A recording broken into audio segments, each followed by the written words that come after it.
Hello everyone, it is Ashwin Rao. Today's video features an unboxing of a brand that has reached cult status amongst menswear and shoe enthusiasts, and that is Zeb Shoes. And their last post on Instagram was in 2021, mid-2021. I reached out to Bojan Zeb back in early 2022 to see if they were still active, and he said they were, and that they weren't posting much on Instagram. This is a brand based out of Eastern Europe.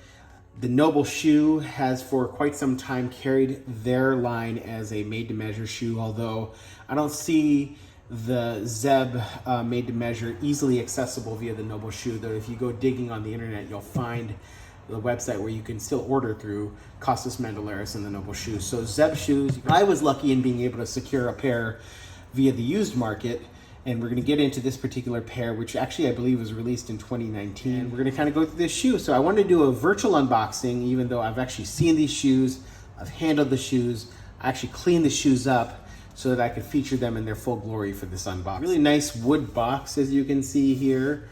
Beautifully crafted, has a slide off lid. You're going to see very robust packing material here. We're going to remove that and fully remove the Zeb shoes. What you see here now is the box with two shoe bags. These are really beautiful, essentially flannel type shoe bags. You can see the Zeb logo here with a drawstring made out of what looks like a hemp type material. Really nice bag. This shoe did not come with trees, although I applied my own shoe trees. And you can see this beautiful makeup here. This is a shoe that was built using Horween Ivywood shell Cordovan. Before I get to the details, I'm going to pull out the other shoe just so you can get a full sense of the true pair of shoes and what the unboxing would look like. So now that we have the shoes unboxed, I wanted to take you through this beautiful shoe. And this is a full brogued wingtip Oxford. This was built on a modified stelvio last. The stelvio last is one of Zeb's last. You can see that it has a slightly rounded asymmetric toe. Most of Zeb's shoes are made using Veltruin single row construction. Quite robust and yields itself to less water penetration, is more waterproof.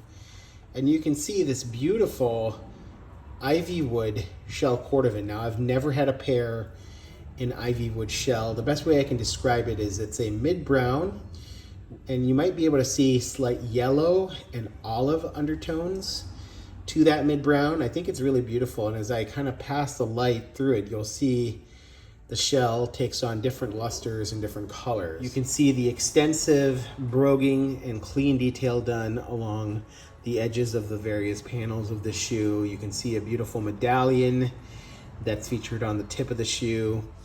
Here we kind of take a look at the welt, which is very cleanly done. There are a few little errors. You can see right in here, a little missed stitch there, but overall quite cleanly done welt stitching, but not perfect. You can see that this is very clean stitch work. It looks like the upper stitching is done by machine. You can see the tracks of the stitch machine guide right there.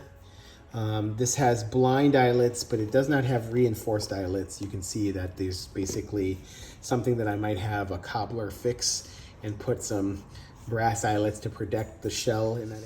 This has a pretty robust double leather sole here and a Vibram toppy to top off the heel and the toe, and the Zeb shoe branding that you can see on the waist here.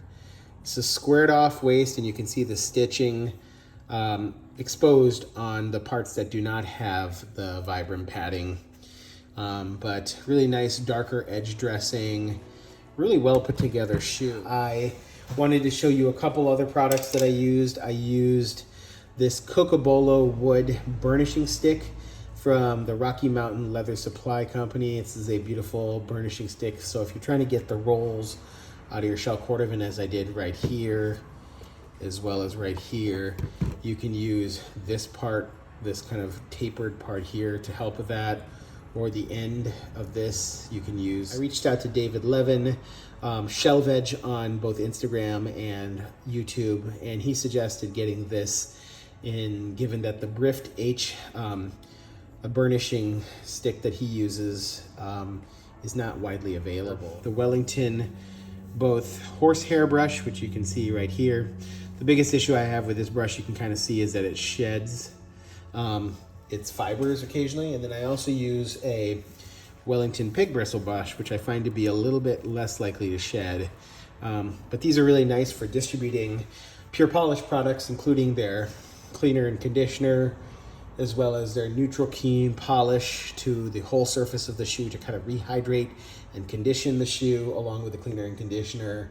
And then ultimately a little dark brown wax polish to the tip to give it a little bit of a burnished, darkened toe look. But one last piece of information I wanted to show you is how effective the Pure Polish products, cleaner, conditioner, cream and wax polishes are in restoring the shoe and giving it its original luster. So keep in mind, this is a 3-year-old shoe that's seen somewhere. I wanted to toss up a few images of the shoe when I purchased it before I'd done any cleaning and conditioning.